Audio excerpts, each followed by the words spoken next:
안녕하세요. 토방이시우입니다. 오늘은 다가오는 15일에 치러질 J리그 27라운드 두 경기를 분석해 보도록 하겠습니다. 분석에 앞서 지난번 영상에서 다루었던 국제친선 두 경기 이야기를 빼놓을 수가 없었는데요. 두 경기 모두 영상에서 분석했던 우선적인 선택지와 동일한 결과가 나왔습니다. 먼저 첫 번째로 다루었던 중국과 시리아의 경기는 예상했던 대로 역배당 쪽의 접근과 저득점까지 모두 적중했는데요. 또한 이러한 데이터를 토대로 다음 친선 경기 일정에서도 참고할 수 있기 때문에 여러 가지로 많은 데이터를 쌓을 수 있었습니다. 또한 두 번째로 준비했던 일본과 튀르키예의 맞대결 역시 우선적으로 추천드렸던 일본의 승리와 다득점까지 적중했는데요. 역시나 일본의 최근 이 기세와 선수단의 퍼포먼스가 엄청나다는 것을 다시 한번 느낄 수 있었으며 좋은 결과까지 도달하신 구독자 및 분석방분들께 축하의 말씀을 전하면서 오늘의 첫 번째 경기인 가와사키와 도쿄의 맞대결, 지금 바로 양팀의 지난 경기부터 살펴보면서 분석 시작해보도록 하겠습니다. 먼저 홈팀 가와사키입니다. 가와사키는 지난 경기에서 세레소에게 3대0으로 패배하고 말았는데요. 이로써 리그에서 6경기째 승리가 없는 좋지 못한 흐름을 타게 되었습니다. 그나마 난타전을 벌이면서 경기 자체를 재미있게 만들었던 득점력마저 지난 경기에서는 침묵하는 모습을 보인 것이 더욱 아쉬움을 남겼는데요. 최근 들어 후반전에 급격하게 페이스가 떨어지는 모습을 보였고 지난 경기에서 허용한 실점 중 상대가 필드플레이로 넣은 득점은 한 차례도 없었는데요. 그래도 후반에 자책골 하나와 페널티킥 2개를 허용하는 등 수비적인 집중력에서 크게 난조를 보이는 모습이었습니다.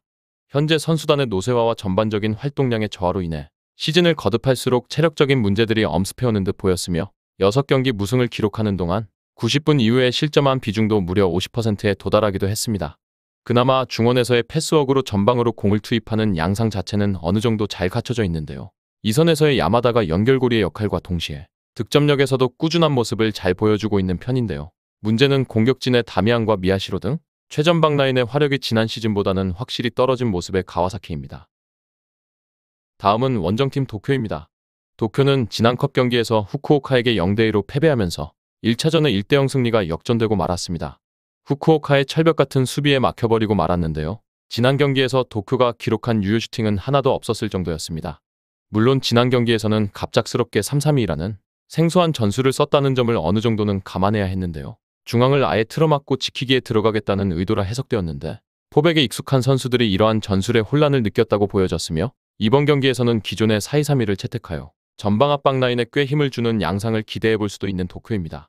다만 도쿄 역시 최근 리그 3경기에서 전반 초반에 득점을 허용하고 끌려다니는 양상이 짙어지고 있어 난타전 양상을 예상해야 옳을 것으로 보여지며 전방 압박이 느슨해지는 경우 볼란치가 이를 커버해야 할 범위가 넓어진 것을 대응하지 못할 전망이며 이번 상대 가와사키가 상당히 패스워크로 전진하는 능력이 뛰어나 도쿄 역시 수비적으로 난조를 보일 가능성이 꽤 높다고 보여졌습니다. 다음은 양팀의 예상 라인업과 부상 자현황을 살펴보도록 하겠습니다. 먼저 홈팀 가와사키의 예상 라인업과 부상 자현황을 살펴보도록 하겠습니다. 가와사키는 이번 일정에서도 4-3-3의 포메이션을 채택할 전망이며 야마다를 활용한 중원에서의 패스워크를 통해 전방으로 공을 투입하며 측면과 중앙을 구분 없이 공략하며 많은 시도를 창출해낼 공산이 큰데요. 다만 이러한 과정에 방점을 찍어줄 다미안과 미야시로의 화력이 지난 시즌보다는 떨어진 상황이며 최근에 무승기간 동안 수비에서의 체력 저하로 인한 실점 등 여러가지 불안 요소들도 결코 배제할 수 없는 상황이라 보여졌습니다. 다음은 원정팀 도쿄입니다. 도쿄는 이번 일정에서 4-2-3-1의 전술을 기반으로 전방 압박에 많은 힘을 가할 가능성이 높은데요. 다만 상대 가와사키 역시 전방 압박과 패스워크 자체는 준수한 팀이기도 하며 도쿄 역시 최근의 경기들에서 경기 초반에 빠른 실점을 허용하며 끌려다니는 양상이 많았고 전방 압박이 느슨해지게 되면 2선과 3선의 선수들이 커버해야 할 범위가 넓어지게 되고 이러한 양상은 결국 가와사키의 먹잇감이 될 가능성도 배제할 수 없는 상황이라 보여졌으며 양팀 모두 이번 일정에서 주축 전력들은 출전이 가능한 상황임을 확인했습니다. 다음은 해외 유명 베팅업체에서 부여한 배당을 체크해보도록 하겠습니다. 해외 유명 베팅업체인 bet365에서는 홈팀 가와사키의 승리에는 1.85의 배당을, 무승부에는 3.75의 배당을, 원정팀 도쿄의 승리에는 4.00의 배당을 부여했는데요. 현재까지는 홈팀의 승리와 무승부 쪽으로 배당이 하락하는 추이를 확인했으며 아직 경기 시작까지 시간적인 여유가 있기에 시작 직전까지 체크해보도록 하겠습니다. 다음은 언더오버입니다.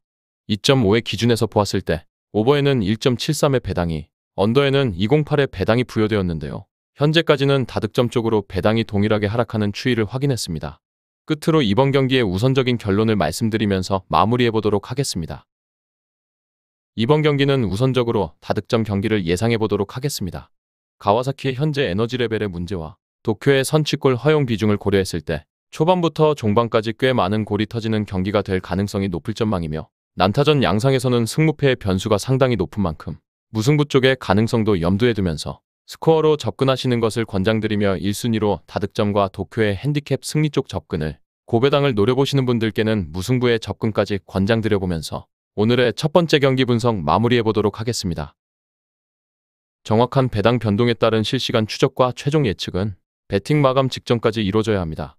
위 부분을 참고하는 배팅이 아닌 더 근시적인 결과는 배당률 흐름의 변화 및 경기 시작 전 결장자 정보에 따라 변동될 수 있습니다. 함께 배팅으로 더 효율적인 승률을 만들고자 만들어낸 채널입니다. 모든 경기를 영상에 담아내기에 한계가 있습니다. 이외 다른 경기들의 정보와 결과 예측 및 더 많은 도움이 필요하시다면 분석방으로 언제든지 연락주세요. 최선을 다해 보이겠습니다.